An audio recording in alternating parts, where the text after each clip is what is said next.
Salam Bapak Ibu yang dikasihi oleh Tuhan Yesus, secara khusus untuk ibu-ibu HKBP dimanapun berada. Jumpa kembali dalam PHD Seksi Perempuan HKBP untuk minggu yang kelima di bulan Agustus 2020. Sebelum kita mendengarkan firman Tuhan, kita berdoa dulu. Kasih karunia dan damai sejahtera yang daripada Allah Bapa dan dari anaknya Tuhan Yesus menyertai kamu. Amin. Firman Tuhan Nats PHD kita untuk minggu ini tertulis di dalam Kisah Para Rasul 9 ayat 32 sampai dengan ayat 42. Demikian firman Tuhan. Pada waktu itu Petrus berjalan keliling mengadakan kunjungan kemana-mana. Dalam perjalanan itu, ia singgah juga kepada orang-orang kudus yang di Lidia. Di situ didapatinya seorang bernama Eneas yang telah 8 tahun berbaring di tempat tidur karena lumpuh. Kata Petrus kepadanya, "Eneas, Yesus Kristus menyembuhkan engkau. Bangunlah dan bereskanlah tempat tidurmu." Seketika itu juga bangunlah orang itu. Semua penduduk Lida dan Saron melihat dia, lalu mereka berbalik kepada Tuhan. Di Jope ada seorang murid perempuan bernama Tabita, dalam bahasa Yunani Dorcas. Perempuan itu banyak sekali berbuat baik dan memberi sedekah. Tetapi pada waktu itu ia sakit lalu meninggal. Dan setelah dimandikan, mayatnya dibaringkan di ruangan atas. Lida dekat dengan Jope. Ketika murid-murid mendengar bahwa Petrus ada di Lida, mereka menyuruh 2 orang kepadanya dengan permintaan, "Segeralah datang ke tempat kami." Maka berkemaslah Petrus dan berangkat bersama-sama dengan mereka. Setelah sampai di sana, ia dibawa ke ruang atas dan semua janda datang berdiri dekatnya, dan sambil menangis mereka menunjukkan kepadanya semua baju dan pakaian yang dibuat Dorcas waktu ia masih hidup. Tetapi Petrus menyuruh mereka semua keluar, lalu ia berlutut dan berdoa. Kemudian ia berpaling ke mayat itu dan berkata, "Tabita, bangkitlah." Lalu Tabita membuka matanya, dan ketika melihat Petrus, ia bangun lalu duduk. Petrus memegang tangannya dan membantu dia berdiri. Kemudian ia memanggil orang-orang kudus beserta janda-janda, lalu menunjukkan kepada mereka bahwa perempuan itu hidup. Peristiwa itu tersiar di seluruh Jope dan banyak orang menjadi percaya kepada Tuhan. Kemudian daripada itu, Petrus tinggal beberapa hari di Jope di rumah seorang yang bernama Simon, seorang penyamak kulit. Demikian firman Tuhan. Saudara-saudara yang dikasihi oleh Yesus Kristus, Lembaga Alkitab Indonesia membuat judul dari perikop ini, Petrus menyembuhkan Eneas dan membangkitkan Dorcas atau Tabita. Saudara-saudara, kita sudah mendengarkan tadi firman ini, dan dari nats ini ada beberapa hal yang mau kita pelajari. Yang pertama, kita menyaksikan ada istilah-istilah yang dipakai untuk menyatakan pengikut-pengikut Yesus di dalam nats ini. Yang pertama adalah istilah orang-orang kudus. Dan yang kedua adalah para murid atau murid. Orang-orang kudus memang istilah yang paling sering dipakai di awal-awal kekristenan, karena memang orang-orang kudus itu mencirikan pengikut-pengikut Yesus yang sudah dikuduskan oleh darah Kristus. Sehingga setiap pengikut Yesus yang percaya kepada Yesus itu disebut orang-orang kudus yang harus mengasingkan hidupnya dari kehidupan kebanyakan orang yang di tengah-tengah mereka berperilaku dosa dan cemar. Dan istilah yang kedua adalah murid. Ini tentu mengingatkan kita kepada pesan Yesus sebelum dia naik ke surga, beritakanlah Injil dan jadikanlah semua bangsa dan muridku. Jadi setiap orang yang percaya akan disebut sebagai murid-murid Tuhan Yesus. Dialah guru kita dan kita adalah para murid-muridnya yang akan meneladani hidup, pengajaran, dan jalan-jalan guru kita, Yesus Kristus.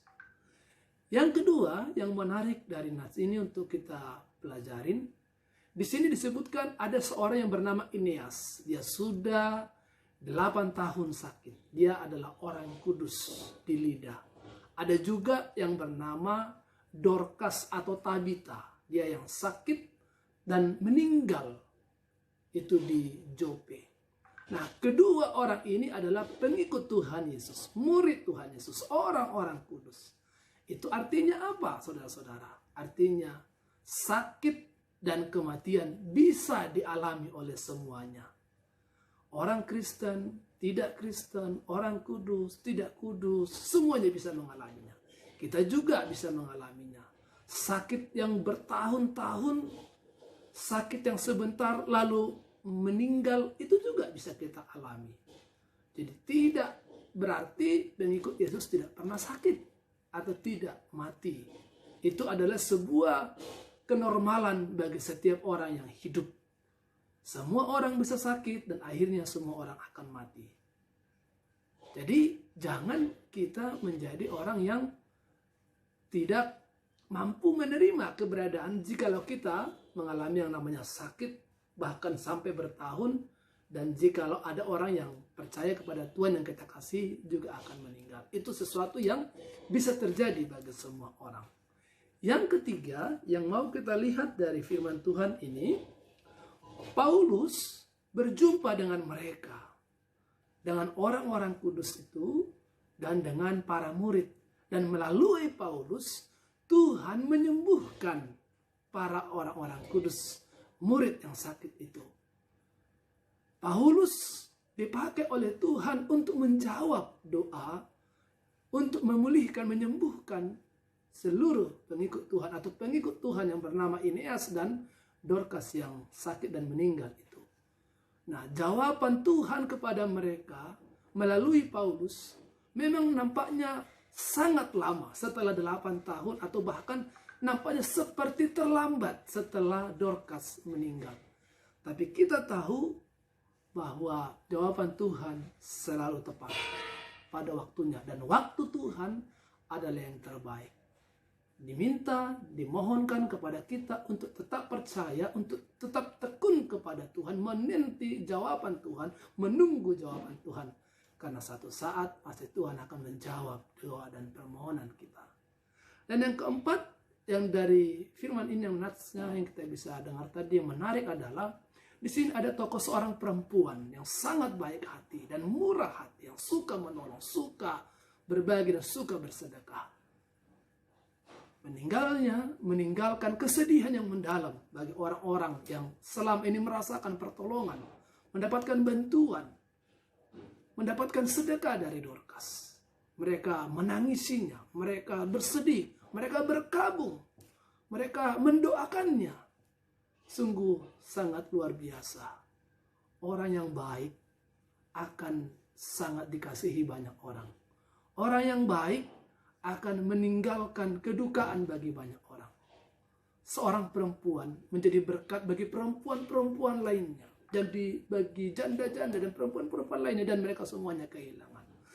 Oleh karena itu, perempuan-perempuan HKBP dimanapun berada, firman ini mau mengajak ibu-ibu sekalian, kita sekalian umat Tuhan, selagi kita masih hidup, marilah berbagi kebaikan, marilah menjadi saluran berkat, marilah melakukan kasih, marilah kita melakukan berbagai hal yang berguna, sehingga hidup kita menjadi sesuatu mendatangkan kebaikan, dan kematian kita meninggalkan kesedihan yang akan selalu dikenang akan banyak orang yang merasa kehilangan. Bukan malah sesuatu yang disyukuri oleh banyak orang. Jadilah perempuan-perempuan yang meneladani Dorcas. Jadilah perempuan-perempuan yang meneladani si Tabita ini. Dia hidup menjadi berkat bagi sesamanya perempuan, bagi perempuan-perempuan lagi, bagi banyak orang. Sehingga ketika dia meninggal, semuanya merasa kehilangan, bukan malah mensyukurinya. Kiranya ibu-ibu juga dan kita semua dimampukan hidup menjadi berkat. Tuhan memberkati kita. Amin. Terima kasih Tuhan untuk firman-Mu yang mengajarkan kepada kami meneladani Dorcas dan Eneas yang setia menunggu jawaban Tuhan, setia berbuat kebaikan selagi masih hidup, sehingga tiba waktunya Tuhan memberikan yang terbaik bagi mereka dengan kesembuhan, bahkan Tuhan menghidupkan kembali sehingga sehingga Dorcas boleh melanjutkan kebaikan bagi banyak orang. Teladan ini biarlah kami lakukan dalam kehidupan kami selagi kami masih bernapas, selagi kami masih hidup, sehingga semakin banyak orang yang mendapat berkat melalui kami, karena kami mau Tuhan pakai menjadi saluran berkat dari Tuhan. Terima kasih Bapa. Dalam nama Tuhan Yesus kami berdoa dan mengucap syukur. Kasih karunia dari Tuhan kita Yesus Kristus, kasih daripada Allah Bapa, serta persekutuan Roh Kudus, itulah yang menyertai, memberkati saudara sekalian, sekarang sampai selama-lamanya. Amin. Selamat sore ibu-ibu semuanya, Tuhan memberkati saudara, sekarang dan selamanya. Amin.